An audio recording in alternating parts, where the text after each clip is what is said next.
पानी का स्नान और शरीर का रूपांतरण।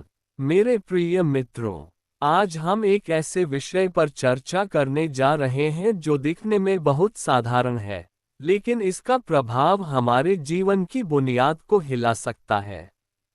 हम बात कर रहे हैं ठंडा पानी और शरीर का विज्ञान।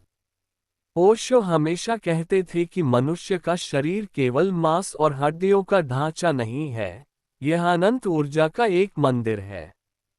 लेकिन आधुनिक सुख सुविधाओं ने, विशेषकर गुनगुने और गर्म पानी के मोह ने, हमारे इस मंदिर को आलसी और कमजोर बना दिया है।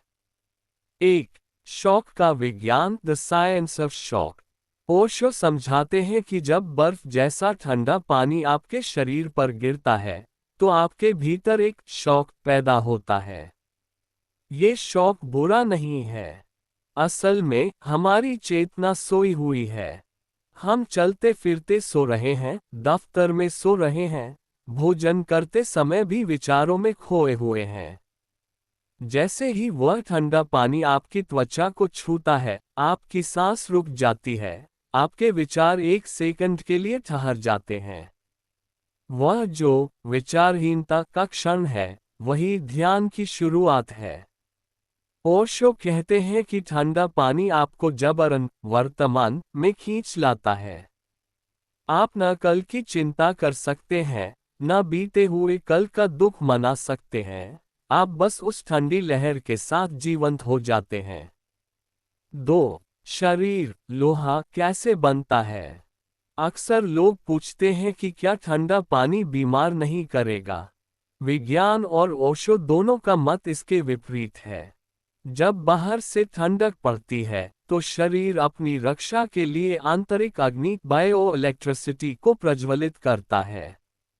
आपका रक्त संचार, ब्लड सर्कुलेशन जो धीमा पड़ गया था, वह तेजी से दौड़ने लगता है। शरीर के लोहा बनने का अर्थ यह नहीं है कि आपकी मांसपेशियां पत्थर जैसी हो जाएंगी।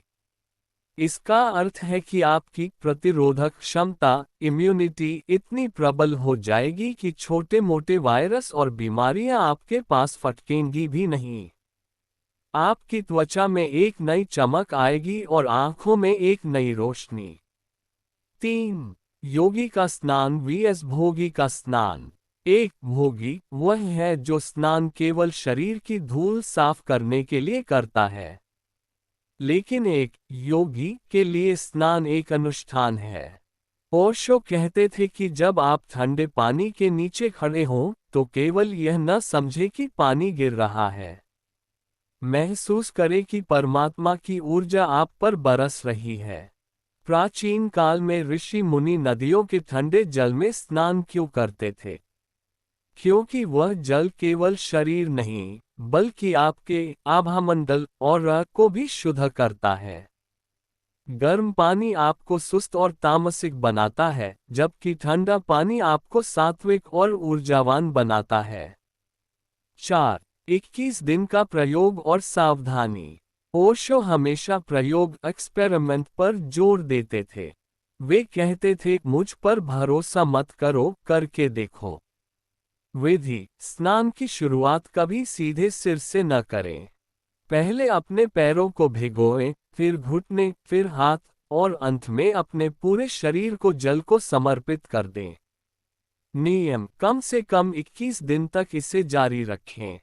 जो डॉक्टर आपको नहीं बता पाएंगे, वह आपका अपना अनुभव आपको बता देगा। आप पाएंगे कि आपका आलस्य, लेथर्जी गायब हो गया है और आपकी काम करने की क्षमता कई गुना बढ़ गई है। 5. निष्कर्ष: अंत में ओशो का एक सूत्र याद रखिएगा, स्वस्थ शरीर में ही स्वस्थ आत्मा का निवास होता है। यदि आप ध्यान में गहरे उतरना चाहते हैं, यदि आप जीवन को पूरी जीवंतता के साथ जीना चाहते हैं, तो प्रकृति के करीब आएं। ये ठंडा पानी प्रकृति का उपहार है। इसे अपनाएं, अपने शरीर को फौलाद जैसा मजबूत बनाएं और अपनी चेतना को जगाएं।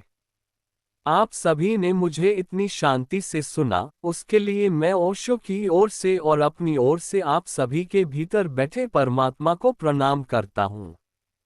अगला कदम, क्या आप चाहेंगे कि मैं इस भाषण को और प्रभावशाली बनाने के लिए इसमें कुछ ओशो के वास्तविक चुटकुले या उदाहरण भी जोड़ दूं?